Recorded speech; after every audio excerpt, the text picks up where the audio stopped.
तो दोस्तों आज हो गया 9 फरवरी 2021। बिहार समेत देश दुनिया के बड़ी और ताज़ा समाचार लेके आए सिर्फ आपके लिए। चलिए फटाफट खबर शुरू करते हैं। उससे पहले चैनल को अब तक सब्सक्राइब ना किया हो तो फटाफट चैनल को सब्सक्राइब कर दे, लाइक कर दे, शेयर कर दे, ताकि इसी तरह ये खबर आप हर रोज देख सकें। चलिए शुरू करते हैं आज की पहली बड़ी खबर।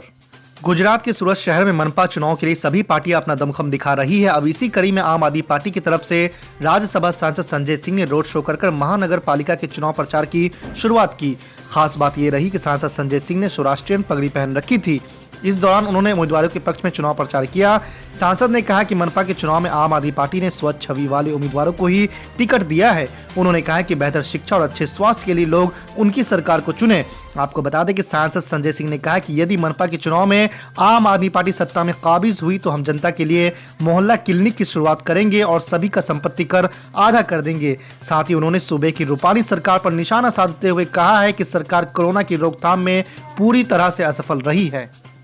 आज की दूसरी बड़ी खबर। प्रधानमंत्री नरेंद्र मोदी ने राज्यसभा में राष्ट्रपति के अभिभाषण पर जवाब देते हुए सोमवार को किसान आंदोलन की भी चर्चा की और किसानों से आंदोलन खत्म कर बातचीत करने का न्योता दिया। इस दौरान पीएम मोदी ने अपने संबोधन में न्यूनतम समर्थन मूल्य यानी एमएसपी का भी जिक्र किया। उन्होंने कहा कि एमएसपी था, एमएसपी है और एमएसपी जारी रहेगा। अब पीएम मोदी के इस बयान के बाद भारतीय किसान यूनियन के नेता राकेश टिकैत का बयान आया है। राकेश टिकैत ने कहा कि हमने कब कहा कि एमएसपी खत्म हो रहा है? हमने कहा कि एमएसपी पर कानून बनना चाहिए। अगर ऐसा कानून बनता है तो देश के सभी किसानों को इससे फायदा होगा। अभी एमएसपी पर कोई कानून नहीं है और किसान ट्रेडर्स के हाथों लूट लिया जाता है। आपको बता दें कि पीएम मोदी ने सदन में अपने संबोधन में किसानों के आंदोलन को लेकर कहा कि हम सब मिल बैठकर बात करने को तैयार है। मैं आज सदन से सभी को निमंत्रण देता हूँ। पीएम मोदी ने इसके साथ ही सदन के माध्यम से किसानों को आश्वस्त किया कि न्यूनतम समर्थन मूल्य यानी एमएसपी जारी रहेगा। आज की तीसरी बड़ी खबर। बीजेपी में शामिल हुए तृणमूल कांग्रेस के 2 विधायकों ने सोमवार को पश्चिम बंगाल की मुख्यमंत्री ममता बनर्जी से मुलाकात की। इस घटनाक्रम के बाद उनके अगले राजनीतिक कदम के बारे में अटकलें लगाई जा रही है।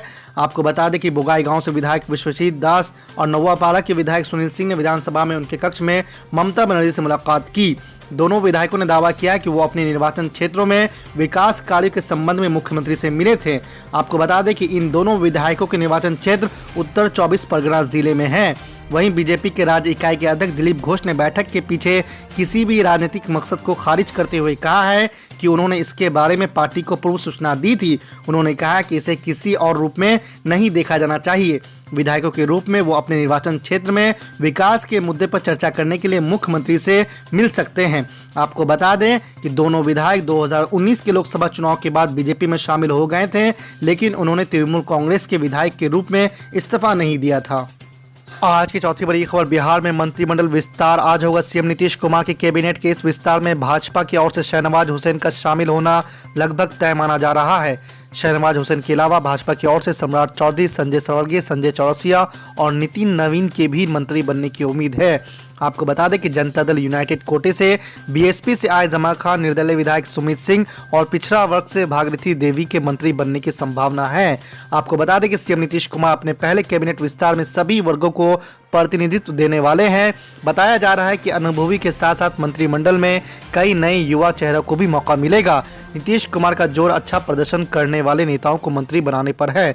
आपको बता दें कि 16 दिसंबर को सरकार के गठन के बाद ही मंत्रिमंडल विस्तार को लेकर बिहार की सियासत गर्म हुई थी। इसमें हो रही देरी की वजह से विपक्ष जेडीयू भाजपा गठबंधन को लेकर लगातार हमलावर था। आज की पांचवी बड़ी खबर। ऑल इंडिया मजलिस इत्तेहादुल मुस्लिमीन के मुखिया असदुद्दीन अवैसी रविवार को गुजरात में थे। भारतीय ट्राइबल पार्टी के साथ गठबंधन कर निकाय चुनाव में उतरने वाले असदुद्दीन अवैसी ने गुजरात की जनता से तीसरे विकल्प को मौका देने की अपील की और साथ ही साथ भारतीय जनता पार्टी के साथ ही कांग्रेस पर भी जमकर निशाना साधा है। आपको बता दें कि असदुद्दीन अवैसी ने कहा कि देश के किसानों ने नरेंद्र मोदी की नींद हराम कर दी है। किसान ट्रैक्टर लेकर दिल्ली पहुंचे और आज बीजेपी के 300 सांसद परेशान हैं। यही काम आपको गुजरात में करना पड़ेगा। उन्होंने कहा कि गुजरात गांधी का है और गांधी का ही रहेगा। नरेंद्र मोदी और अमित शाह गांधी से बड़े नहीं हो जाएंगे। ये उन लोगों का गुजरात है जिन्होंने इसे अपनी हिम्मत और मेहनत से आगे बढ़ाया है। कांग्रेस और बीजेपी ऐसा है ना कि 3G से 4G ये दोनों उतना ही, ये कभी अलग नहीं हो सकते। याद रखो आप मेरी बात को। गुजरात की जनता को आज एक विकल्प की जरूरत है। उस विकल्प और जो एक पॉलिटिकल वैक्यूम है, उस पॉलिटिकल वैक्यूम को हम पूरा करना चाहते हैं।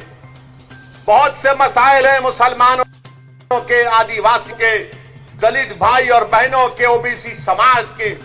मगर याद रखिए, अगर हर कोई जीत कर रूलिंग पार्टी में जाकर कूद जाएगा तो उन गरीबों का कोई फायदा नहीं होगा। मैं आपको बता रहा हूं कि अगर कोई ये समझता है कि मैं एमएलए बन गया, मैं रूलिंग पार्टी के साथ चला जाऊंगा तो मेरा कोई फायदा हो जाएगा, नहीं होगा। क्यों नहीं होगा? उसकी मिसाल तुम्हारे सामने छोटू भाई वसावा है। 7 बार के एमएलए, कई बार इनको एनकाउंटर करने का ऑर्डर निकला, जेल की सलाखों में डाला गया, मगर मैं फिर से आदिवासियों को सलाम करता हूं कि उन्होंने दीवार की तरह, एक शीश पिलाई हुई दीवार की तरह अपने लीडर का साथ नहीं छोड़ा और कहा कि सत्ता की जरूरत नहीं है। छोटू भाई वसावा और महेश भाई, तुम जाओ असेंबली में जाकर हमारी लड़ाई लड़ो, हमारे दिलों में जो छुपा हुआ गम है उसको बयान करो, हमारे आंख में आंसू आने मत दो, हमारे बच्चों के हौसलों को बुलंद रखो। तुम लड़ाई लड़ो, जीत हार तो ऊपर वाला तय करेगा, मगर मर्दानगी वो है जो इख्तिदार के सामने खड़े होकर उनकी आंख में डालकर कहे कि नरेंद्र मोदी, तुम्हारा CAA का कानून, तुम्हारा ट्रिपल तलाक का कानून, तुम्हारा UAPA का कानून ये संविधान के खिलाफ है। हिम्मत और हौसला और हक को बयान करने का मकसद एक ही है ताकि तुमको पैगाम मिल जाए कि जब अगर कोई 2 MP भी हो और बीजेपी के 300 हो तो मोदी की हुकूमत के सामने सच्चाई को बयान करने के लिए जो काम गांधी ने किया था कि सफेद फार्म हुकूमत के उस गलत कानून को गांधी ने फाड़ा, तो तुम्हारा ये दीवाना बीजेपी के 300 MP के सामने CAA कानून को फाड़ कर रखा। ये काम करना है, मिनिस्टर बनना, गाड़ी पर टाई टाई लाल लाइट आ जाना, ये हमारा मकसद नहीं है। 70 साल से इन्हीं लोगों ने हमको धोखा दिया, तुम्हारा वोट लिया, दिल्ली गए, तुमको धोखा दिया, तुम्हारा वोट लिया, गुजरात की विधानसभा में गए, 2002 का फसाद हुआ तो गूंगे बनकर बैठे रहे। इसीलिए मेरे अजीज दोस्तों और बुजुर्गों, मेरी इज्जतदार मां और बहनों, इत्तेहाद को पैदा करिए। हां, इस बात को तैयार हो जाइए कि मेरे आज और छोटू भाई वसावा साहब के हमारे इस जलसे के बाद कल से तमाम के तमाम ये जितने दल्ले हैं,